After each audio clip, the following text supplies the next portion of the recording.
chrome, poking out the hip on the side of my bones. You know that I'ma ride and I'ma die for my homes. Holla at your boy on the hoes to the zones. Do business, but I don't talk about it on the phone. Love for the gang, see the boy got a Jones, trying to keep it with the Jones. No, welcome to the very first episode of Cigar Barz, coming live from Detroit, Michigan.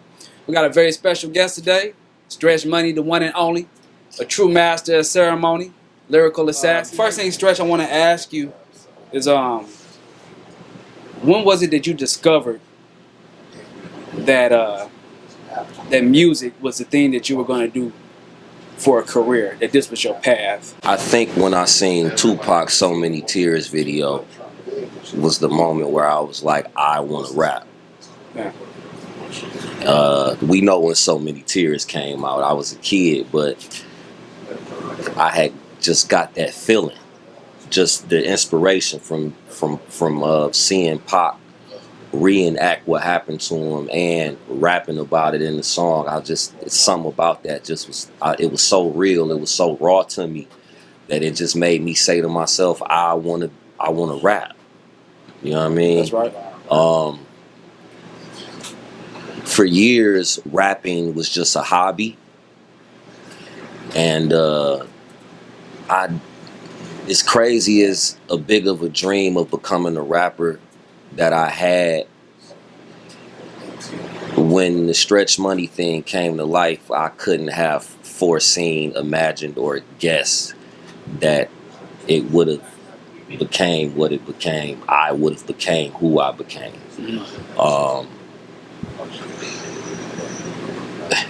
Back then, you know, like, I was going to the studio, but you couldn't have told me that the shit was gonna be that big. Right. You know what I mean? Yeah. You know, I rapped as a hobby for my friends, for the homies. We on the block and they'd be like, yo, kick some of that shit, and I would rap for them. And that was kind of like it for me. I didn't really, you know. So yeah, man, the moment when Crane was like, we doing this, I think that was the gratifying moment most of all. Like, I'm about to put you in the studio, because before that, I was just rapping in the streets. I never went to the studio. Okay. You know what I mean? Yeah. So the studio changed everything. Yeah. Made it real. Yeah. The mindset that you have as a creator. Now, when I gave you the intro, the thing was, see, brother, you're an actual lyrical assassin, man. You know what I'm saying? You're an actual lyricist. And I want to know the mindset that you had through creating your whole catalog. From your first album, like today, was there changes in that? Or were they just creative pieces that you were inspired to do? Or were there things that was transpiring in your life that gave each album its birth, or each creation its birth? Everything that you said is the answer. You answered the question. All in the same motion of you know, you can start that over. Okay. You answered the question, bro.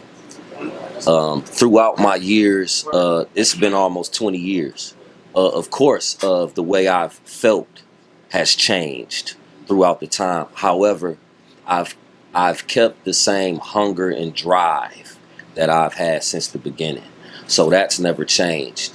But my inspiration and where my inspiration comes from has taken a couple turns along the way.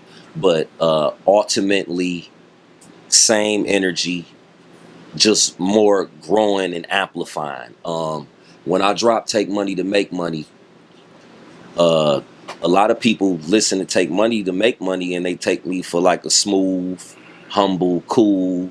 You know, the song is real cool. That's right. You know, so when people see me turn up, when they see my energy and this Pac-like energy, this wild man, it's almost shocking to everybody. And I've been this way the whole time since the beginning. But the people I was around would always preach for me to be humble. That's right.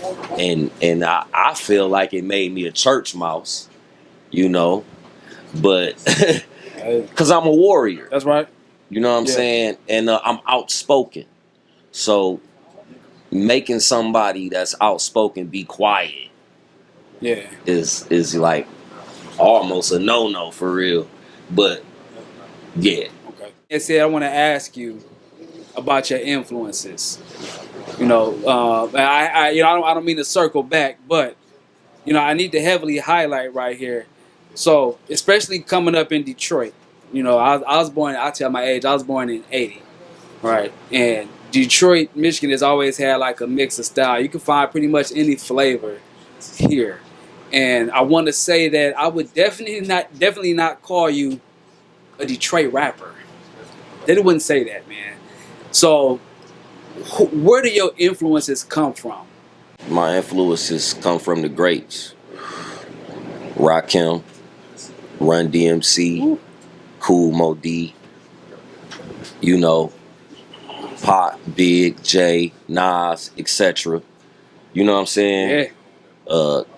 Prodigy, Mob D. Okay. Brother Lynch Hung, Sibo, DJ Quick, Spice One. Woo. You know what I'm saying? Yeah. I'm a music baby. Okay. You know what I mean? So I've been inspired by the greats. And I never wanted to really be categorized as like simply a Detroit artist. I just always wanted to be felt as an artist. Right. An artist, not a Detroit artist. Right. Just consider me an artist. A lover of the art. A master of ceremonies, like you said. That's right. That means it all. So, hell yeah. I come from the days of where we had promo teams. Anything that you want, any business or service that you had, you took it to the streets with flyers, with any type of merch that you had. You went out with a team and you put yourselves on. Now, you were in an era to where there was a transition from more of a grassroots approach to an internet approach.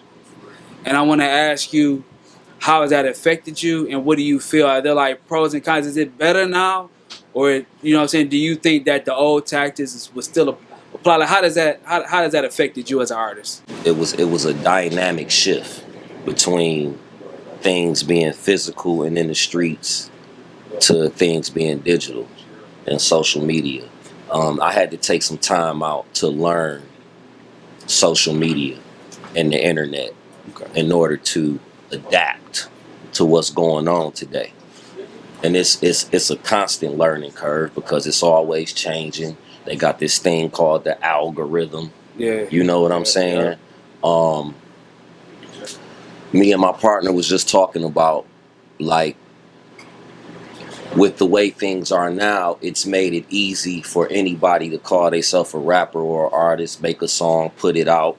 You know, back in the day, you had to, everybody wasn't able to press up a CD, a real CD, like one that can go in Target. Right. Everybody wasn't able to do that. If you was able to do that, then that just exemplified who you was alone right there. You know what I mean? But now everybody can make a song, and it's easy to do it, but it's also harder now with the way things are. It's harder to be just an underground artist and put music out for your people to get it.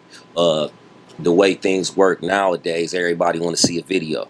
It has to be visual, something visual. That's right. And that's been a dynamic shift in the game. You know, I'm from Detroit. I grew up on the west side. And loved on the east side, man. I used to come around on, I never forget, man, on the weekends, going to Belle Isle, man, pulling up on Jefferson, that long-ass line on Jefferson, going to Belle Isle, hours on the Rock. Then when you leave the Rock, it's only one more place to go, Chandler Park, Scanlon Park, man. Love the east side. Now, if I'm not mistaken, I think you're from the east side, right, bro? You tell me a little bit about growing up in the city. What you want to know? Tell me what it was like growing up on the east side, man, in the 90s, man. Getting robbed for your starter jacket at the bus stop. Woo! That's classic Detroit shit right there. getting beat up out that bitch, getting shot up out that bitch. Woo. That type of shit.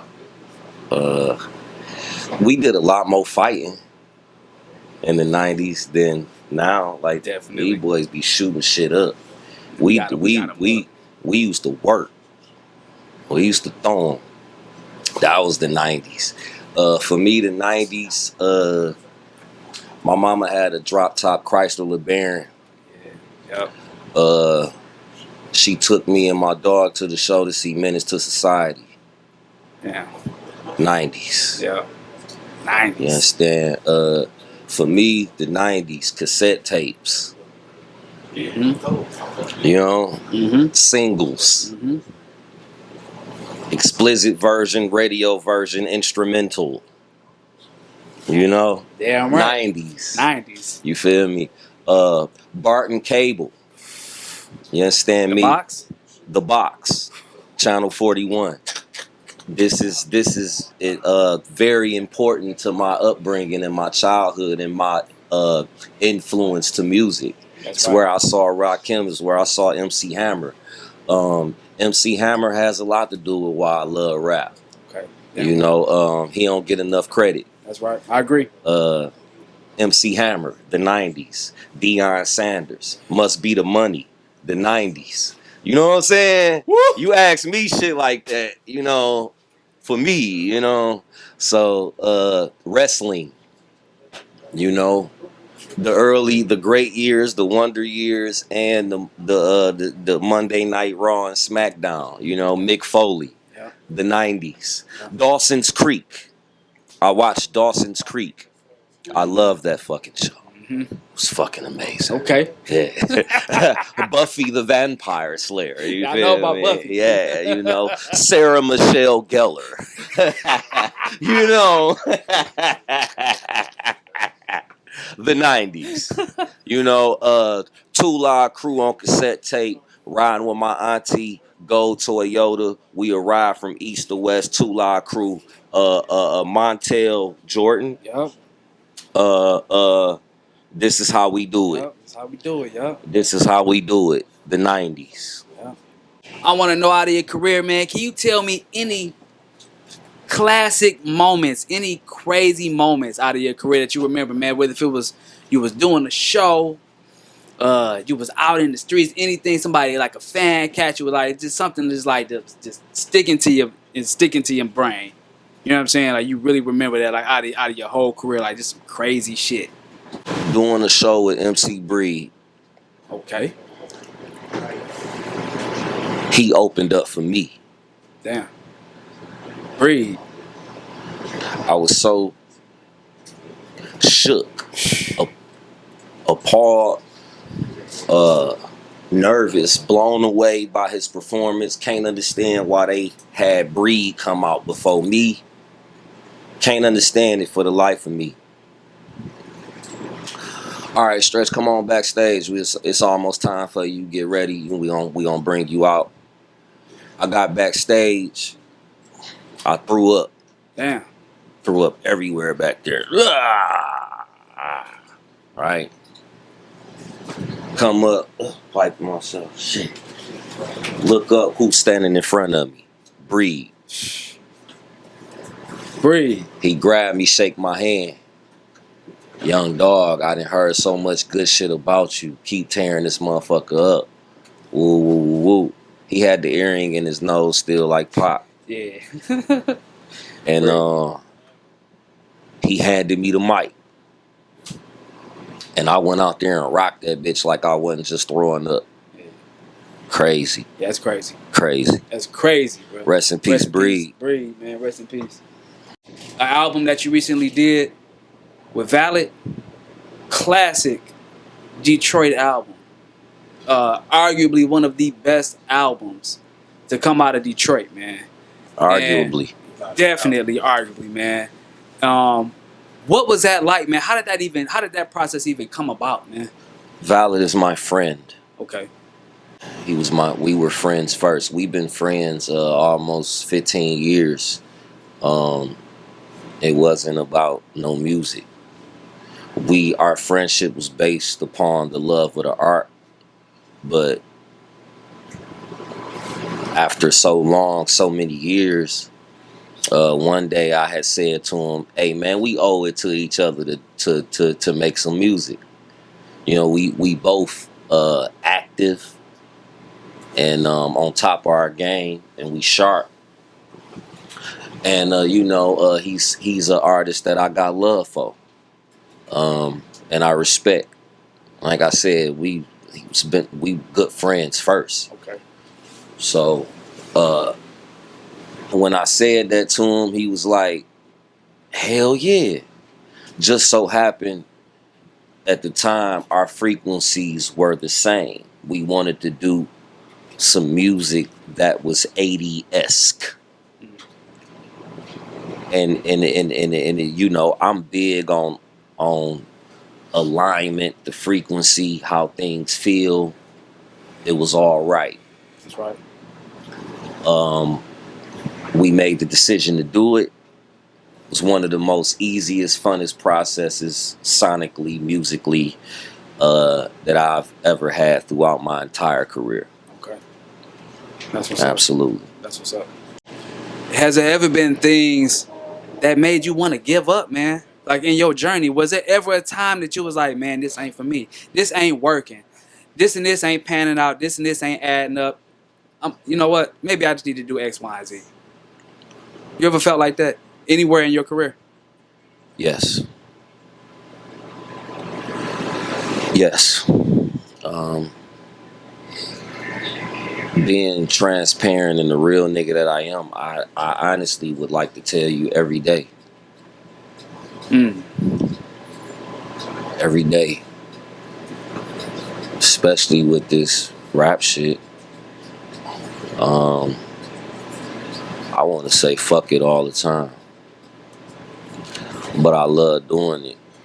It's the only reason I keep doing it. There have been more detrimental times where I have really wanted to quit.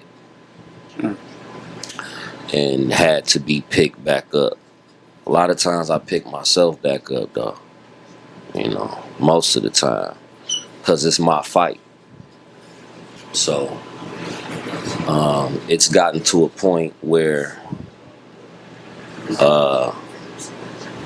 I've mastered the art of not feeling the discouragement. That's not what concerns me. What concerns me is what I'm creating, what I'm bringing to life. And that's what gives me the inspiration to keep going, because this shit that I got in here, this shit that I be feeling, where this shit come from, it come from a place that can't nobody mimic what I'm doing. That's right. So I'm gonna keep creating my art, and that's what keep me going. Okay. Yeah. No, real shit. That was power. That was power. Funny as hell, right? So Right. I'm talking to the young chick. I'm like, yeah, I'm getting ready to do an interview. So I'm getting ready to do a celebrity interview. She said, well, who? I said, well, Stretch Money. She said, who is that? I said, Taste Money the man. She said, oh! Go crazy, right? She said, of course you know what that is. Of course you know who that is. Of course you know that song. So I want to talk about that for a minute. I want to ask you, do you have any advice for any artist that's out now or upcoming to understand what it takes to make a hit, a classic hit, bro, that people will remember throughout? I'm talking about timeless music, because you cracked the code on that. You cracked the code on that. If when new generations come, and if they don't happen, if they just by some chance don't know the name, when your song come on, bro, they know who you are, and they know what it is, bro, and they get up out their seat. Do you have any advice to any upcoming artists for what it takes to have that type of presence in music, in the music business? My advice to anyone that wants to consider being an artist would be to be organic. Be you.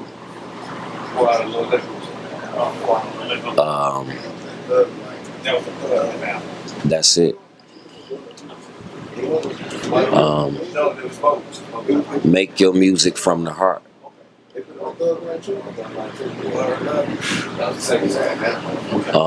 I don't believe in making music like I get it. Making music for what the people want to hear is entertaining. Making music from you and your heart and expressing yourself is artistry. That's right. And you can play the entertaining side and bend over backwards trying to make a hit record. But you might just go in there and say how you really feel, and that just might be it. That's right. So my advice to anybody would just be to be yourself when you're making your records.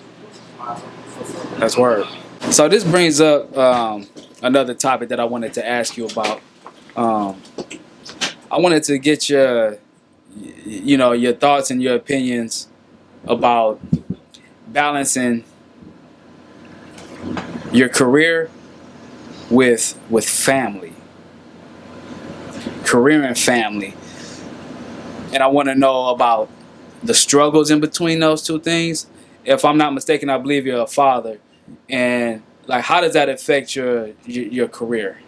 Considering the type of artist I've always been and wanted to be, I've never been someone that would be ashamed of what my daughter might hear. So I'm not affected in that area. The work has affected time spent with my child, because I gotta go do what I'm doing to keep my name alive, because this is the biggest thing I got, type shit. That's right. Like, so it hasn't been a tremendous strain on family. I would like to think that for every artist, every musician, everybody chasing this dream, I would probably think the biggest strain is proving to your family that what you've been doing is worthy, and that it's working, that it can work. Whether it's, making money off your craft and bringing it back home to take care of your family, that's basically the bottom line, to show your people at home that this is what I do and this is how I take care of us. That's right. So I like to think that for anybody chasing a dream, that's the biggest thing, proving to family, whether it's your mom, your daddy, your baby mama, your kids, I don't necessarily have to stress who I am and what I do to my daughter. She knows, you know what I'm saying? But I also like to show her how hard I work as well, That's right. Yeah. And I'm also somebody that's privileged and blessed to where my daughter can go somewhere and say, my daddy stretched money, and it means something. Damn right, it means something. You know what I'm saying? Yeah. Like, it means something, whether positive or negative. It means something. If a motherfucker be like, fuck your daddy, they know exactly who she talking about, though. Yeah. Right. And at the end of the day, it's still a respect for me and on my name. And that's just that. So, that's right. I have no gripes with my career and family. I've proven many times over what I'm capable of doing. It's just a matter of this shit paying off. That's right. What'd you think about this cigar bar right here, the Connoisseur? I think this a bad motherfucker. Yeah. I'm impressed. Okay. I'm comfortable. Every seat I've sat in has felt plush. I'm looking forward to having my own gathering in the cigar bar. That's what's up, man. That means a lot. People never really discuss mental health issues, and today it's a really big thing. People talk about mental health. How does Stretch Money deal with mental health issues? To be honest, bro, how I deal with my mental health, I smoke weed. That's the main thing. But it's funny that you asked that. I just helped Councilman Tate record a record in regards to mental health. Oh, that's positive. Absolutely. And the record is out now. It's called Protect Your Crown. Is that right, bro? Absolutely. You can look it up. It's Councilman Tate. Okay. And that's what that's what the campaign is about. Mental health awareness. And what you do, how you do to hold your head. That's right. That's what it's about. So, although, you know, I'm saying what I'm saying and what I do, we do have that going on a positive note. Councilman Tate, Stretch Money, produced by Getty 808. The campaign is Protect Your Crown, mental health awareness. Okay, y'all heard it. Before you get up out of here, I just wanted to ask you to just let everybody know what you got going on and what we can look out for next, man, from Stretch Money. Bill and Isaiah is out now. Stretch Money and Valid. The Eastside Lord coming soon on all digital outlets. Yeah, right. So, but you also can go to Bandcamp and check out the Eastside Lord right now. Check them out, y'all. Yeah, absolutely. Rebel Nation, baby. What you doing that war for? She said she wish her and the man could just fight less and talk more. I told her, well, baby, it's something to fight for. But then again, who am I to tell him when you fall in love with the young boy like? She just wanna drink too. Smoke more weed. Brought to you by King of Buds. Jones trying to keep